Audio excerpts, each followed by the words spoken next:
Senegal stands on the brink of a new era after Bassirou Diomaye Faye was announced winner of Senegal's presidential election. The 44-year-old will also become the youngest democratically elected leader of a nation in Africa's history. As Senegal reflects on its past and anticipates its future, we delve into the pressing issues facing the new administration and explore what lies ahead for Senegal. I'm Beatrice Marshall. Welcome to Talk Africa.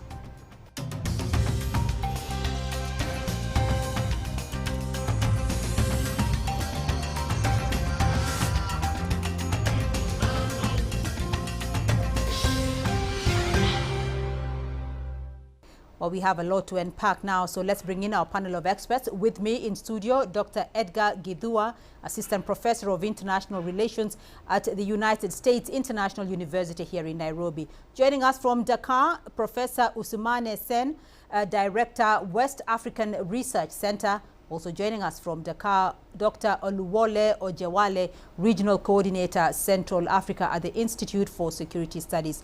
Gentlemen, a very warm welcome to you all, and thank you for joining us in this discussion. I want to get your first opinion on this general election. And let me start off with you, Dr. Ojewale. Senegal's outgoing President Macky Sall congratulated President-elect Diomaye Faye, saying, quote, "It was a victory for Senegalese democracy." First off, what are your observations and thoughts on the just concluded election? I would say mixed feeling. For the past 3 years, this country has been embroiled into political turmoil. There are instances that the headlines were screaming and purely apocalyptic. In fact, some people even envisage that the abnormal could happen here. But I think the Senegalese have demonstrated this resilience, and they have also demonstrated democratic solidarity in galvanizing the entire civil society, the youth, the unemployed youth, the subalterns, the workers, the laborers, the political parties. And they've not only been able to surmount the challenges, but actually giving us a fresh breath of hope by electing the youngest democratically elected president in the region. So I think hope springs from Senegal as far as democracy is concerned. And in the midst of chaos, what you have seen in Mali, Burkina Faso, Niger, and elsewhere, Senegalese have demonstrated political maturity. The election was free and fair to the best of my knowledge. It was free of rancor, it was free of violence. And then within a very short period of time, irrespective of the logistic challenge, the electoral management body was able to rise to the occasion, and then everything is almost returning to normal. So I'm very excited as a West African citizen in terms of what I've witnessed in the past few years here. Professor Sen, the Senegalese have shown resilience in the face of turbulence in the region. Your thoughts on the just concluded election?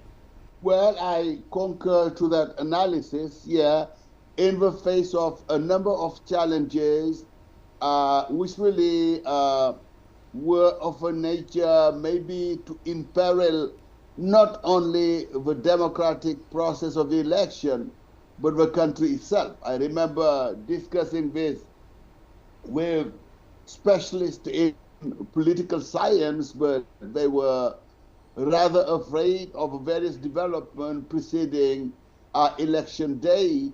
And they were really thinking that maybe that would be a serious situation which would be difficult to unravel for Senegal. But subsequently, a number of developments made us believe that no matter what, election would be taking place after it was postponed, and more likely everything would be handled in a very expert way and maybe satisfy the expectation of a population.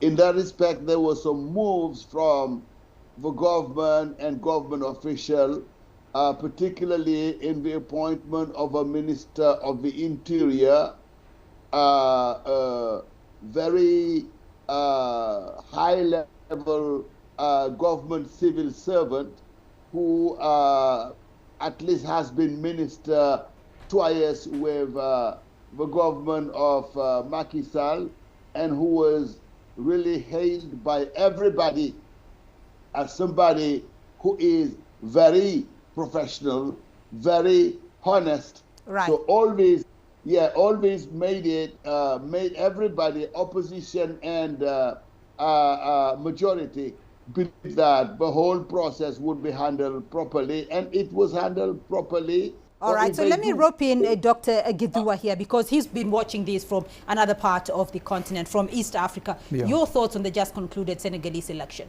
On my part, I'm very happy with what Senegal did. They demonstrated mature democracy within the continent.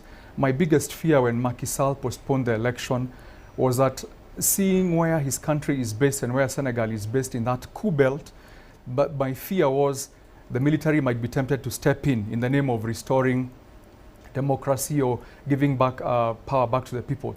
So they demonstrated political maturity. And the other thing is that Senegalese demonstrated that the youth actually have a solution to some of these political problems that their countries are bedeviled with. So if the youth can come out and vote and speak with one voice, they can actually get the change that they need in any country. So for me, I think it's they led the way in West Africa. It's a breath of fresh air for us. And for them electing a 44-year-old, that is also something new on in African politics. So, Professor Jawale, you've alluded to this before, because it is quite remarkable, as you put it there, that the election and the transition was quite peaceful despite weeks of protests prior to the elections. You know, how crucial is that transition, a peaceful transition? How crucial is it for the stability of the region, given the fact that your neighbors, Mali, Burkina Faso, you know, have had coups in the recent past? Irrespective of the disorderliness that have characterized the region in the recent time, at some point you need some form of development that is going to shape the narrative.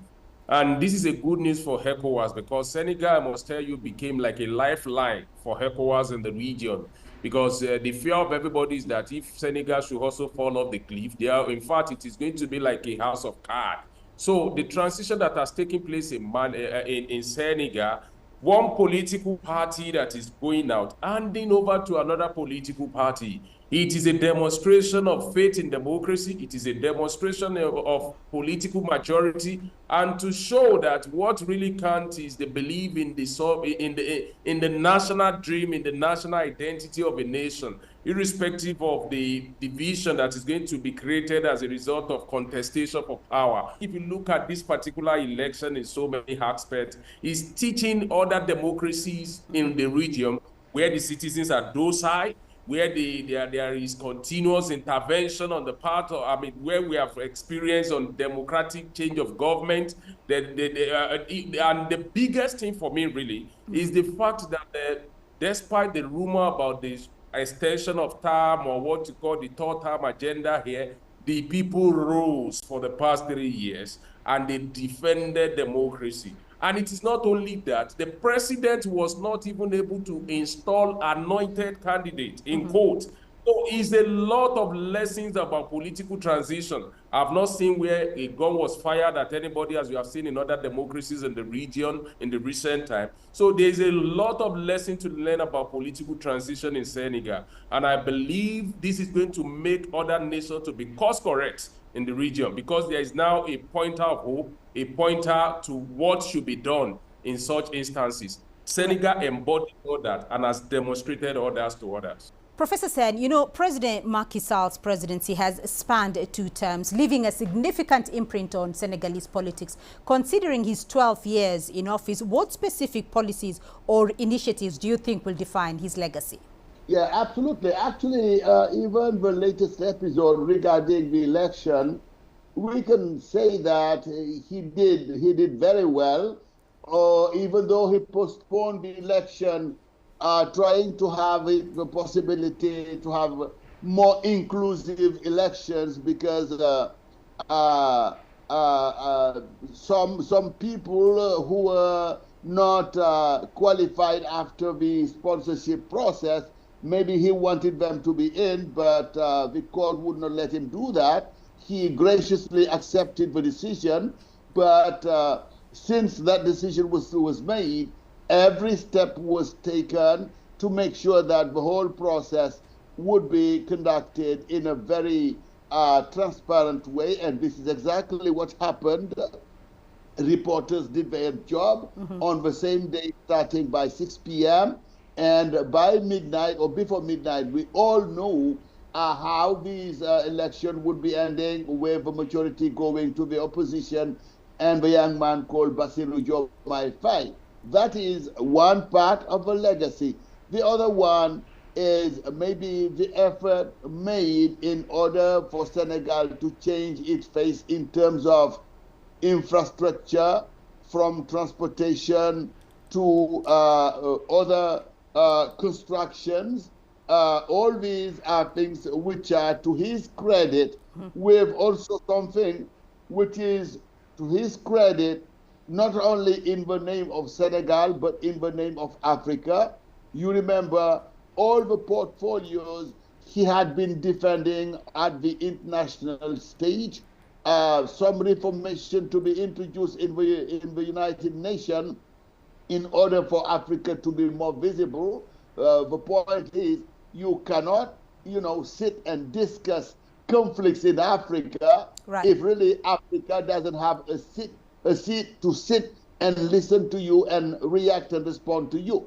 It stands to reason. When he went to see Putin for the grain from Ukraine to be released and people can feed themselves, and many other topics and issues, including even the African Union and how ECOWAS operates, all these are issues, and climate change, all these are very hot issues for which really he tried to defend the cause of Africa and beyond the cause of Senegal, the cause of the continent. I think that his legacy generally should be considered a positive one. Right, Dr. Gidua, domestically, regionally, and particularly, how will Africa remember President Macky Sall? Number one, being an engineer by profession, he gravitated towards infrastructure development. So he has a very good legacy on that front. He built railways, more road connections and all that. He really tried to bring up the infrastructure of Senegal to, to good African and probably world standards. On the political front, I do not know what happens with most leaders.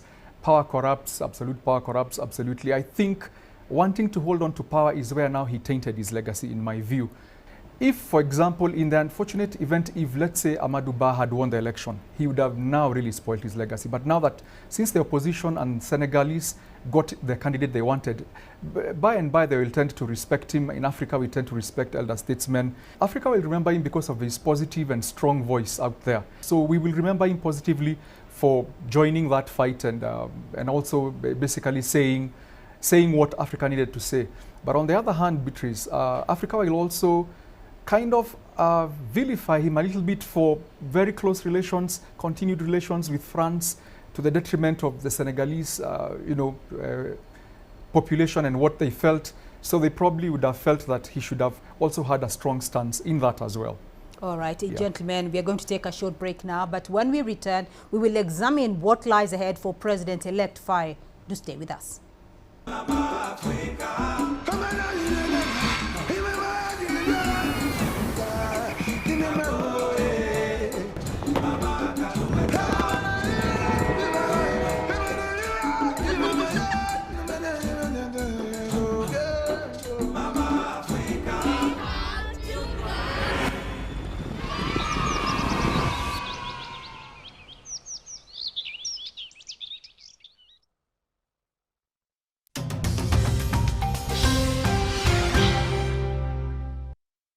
Welcome back to Talk Africa. Let's continue with our discussion. Still with me, Dr. Edgar Gidua, Professor Usman Sen, and Dr. Oluwole Ojewale. Professor Sen, let me start off with you here. President-elect Faye campaigned on a platform promising to fight corruption, restore stability, and prioritize economic sovereignty. How realistic are these promises? They are realistic in the sense that they are doable. And they are absolutely necessary. I think corruption or mismanagement or bad governance should be absolutely curbed because otherwise it puts the nation and the country at jeopardy. When a portion of a population find it difficult to guarantee 3 meals a day, while others are just driving around in BMW, Rolls-Royce, and Mercedes, you creating a problem which might just make it difficult for security to be guaranteed in the country. So it is absolutely necessary.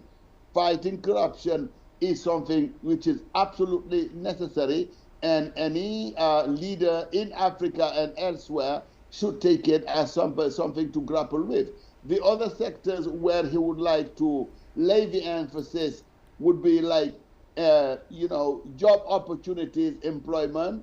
If you realize that more than half of the population is composed of young people, maybe graduating or close to graduating, and once they finish their studies, they're out there not having jobs. That's another sensitive spot where which you should be addressing. But more so, this is illustrated by this trend we have observed of young people getting in very frail embarkation and trying to migrate to other places which are not necessarily as auspicious, as wealthy as they would believe. So trying to curb that trend by offering job opportunities and possibilities in your own country, that's what is expected. Dr. Ojewale, let me rope you in here. How realistic do you see, these priorities of the president-elect, and what do you see as the actual immediate priorities that he should be focusing on? Well, the immediate priorities, job employment for the youth. There is a huge youth employment here, and whatever is going to fast-track that must be pursued diligently. My own concern is just the anti-establishment campaign that they ran, and how feasible is that now in terms of how they were talking about renegotiation of resources contracts, renegotiation of all the contracts that Senegal has entered with other partners, and particularly in terms of a more frosty part of which is the anti-French rhetorics, and then at the same time abandoning CFA and all those economic policies that they said they were going to run. Those are going to be serious uphill tasks when you look at the neoliberal positioning of those who hold the levers of power. How easy is it going to be to decouple Senegal or to renegotiate all those things? I think they are going to really have serious uphill tasks in that regard. And I won't be surprised at all if they impact some of those rhetorics and campaign right from the beginning, because of the pushback that they are going to also see from the establishment. And it's to say that irrespective of how any president projects itself, every president is employed by certain interest group in every society, and they will want to pander to the interest of those people. So I think running their anti-establishment campaign policies is going to be something that I'm looking forward to, how they want to succeed in that regard in the coming days. So stay with us, Dr. Ojewale, because I want to look at the continuity or lack of the policies with the president-elect, because he has also said he wants to rid Senegal of the CFA franc, and he has promised to review ties with former colonial power France. Do you see Dakar changing its foreign policies? Well, the president is very new in the arena, very much unlike if Sonko had won this election, if he's a former mayor.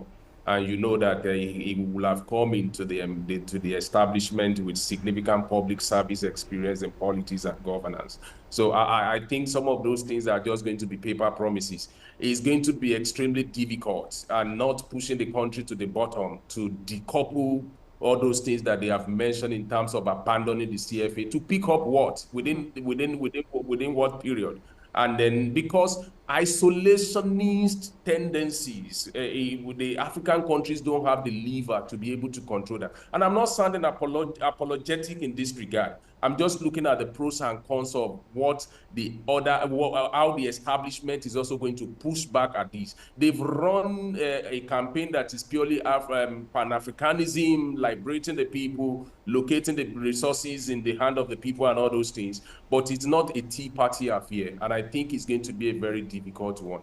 And at the time that the world is talking about global cooperation and all those things, you can't just step back and say you want to be isolationist. What I think they need to do is to negotiate better deals for the people and for the country going forward. But those anti-establishment rhetorics, I think it's going to be an uphill task here in implementing them. Right. Professor Sen, your thoughts on that? Do you see, Senegal reviewing ties with former colonial power France, for instance? Yeah, and I have been saying, even if a government was not willing to do it, but people are doing it. I always play with people telling them, what type of music do you listen to in the streets of Dakar, or do you hear? And compared to when we were much younger, the type of music we would be listening to coming from France. And at the cultural level, you see that France is almost totally absent apart speaking the French language. That's what is left. But the cultural presence of France has almost totally disappeared. And that is a sign.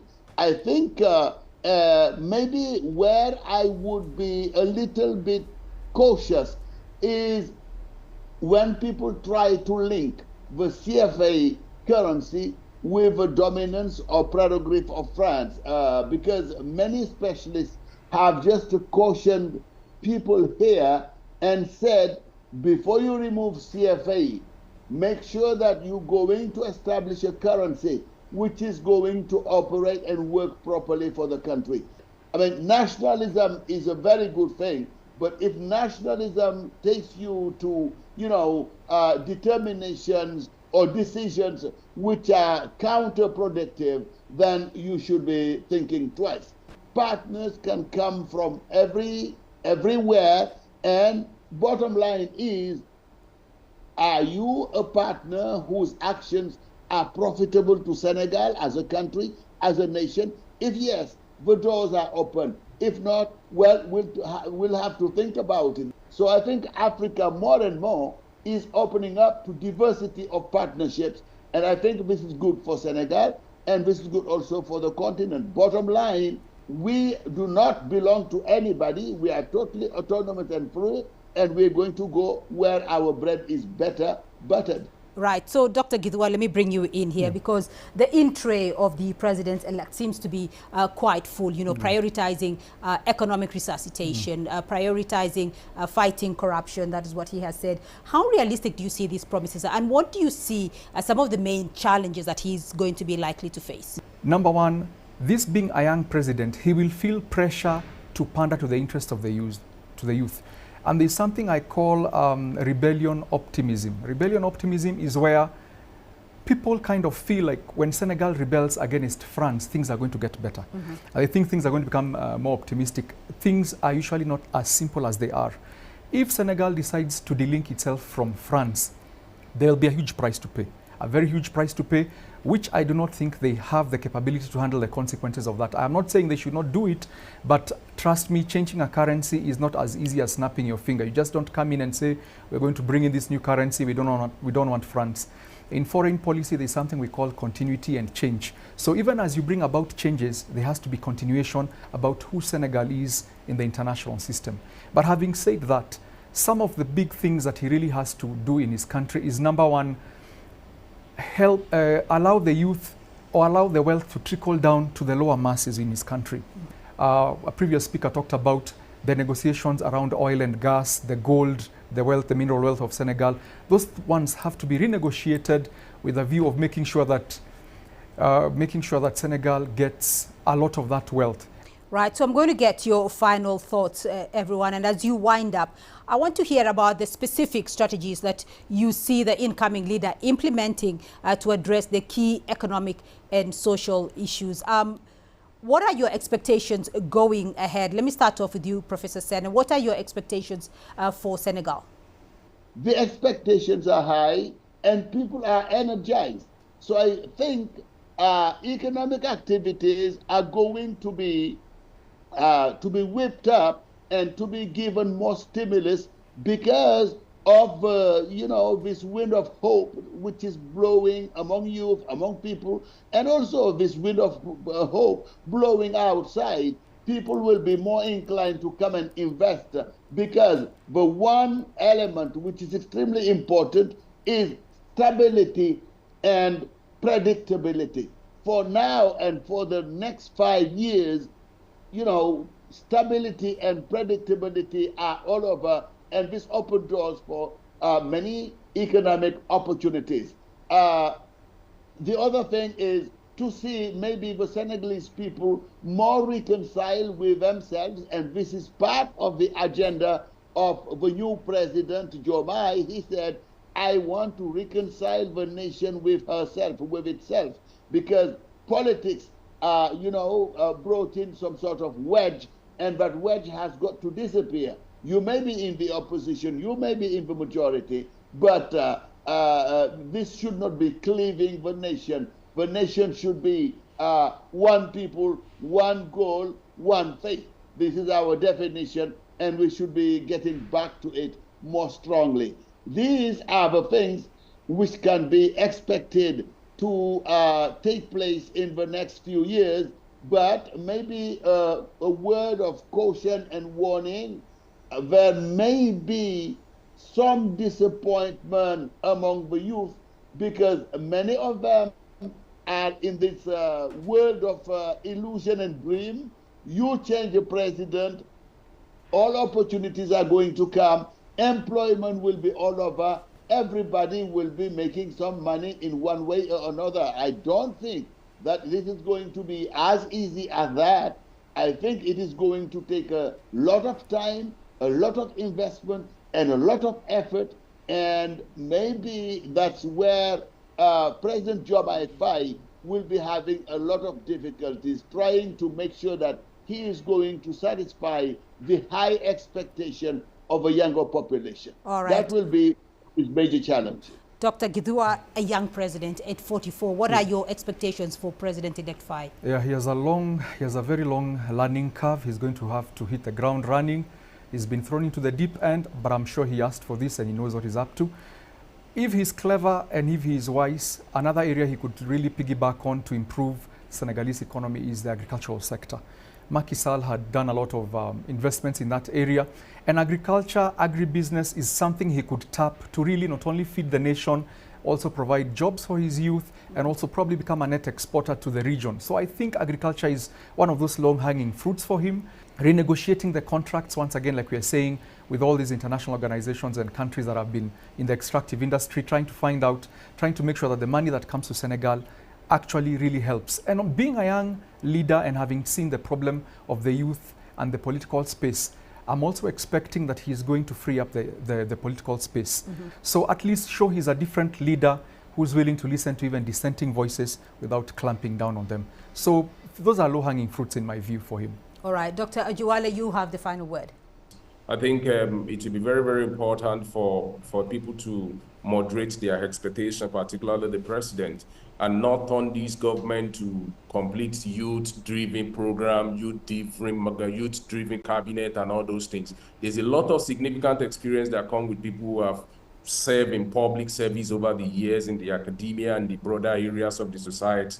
I think it should run an inclusive government. The expectations of the youth is on the overdrive, and then that must be tempered with experience, exposure, and then a lot of negotiation and explanation to the public that campaign is different from governance, but he must not let down the constituency that actually propel him into power, and he must look for the quick wins that can satisfy their interests. But I think it's a marathon race, and then it's too early to judge how things are going to pan out. All right, gentlemen, thank you all very much for an insightful discussion there. But that's all we have time for on this edition of Talk Africa.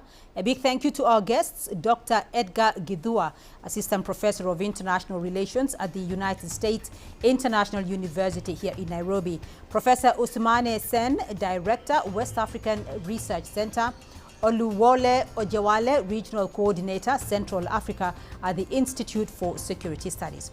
Remember, you can be a part of this conversation through our social media platforms on Facebook and X, and you can watch this and other editions of Talk Africa on our YouTube playlist. Do join us again next week for more Talk Africa. From me, Beatrice Marshall, and the team here in Nairobi. Until next time, bye-bye.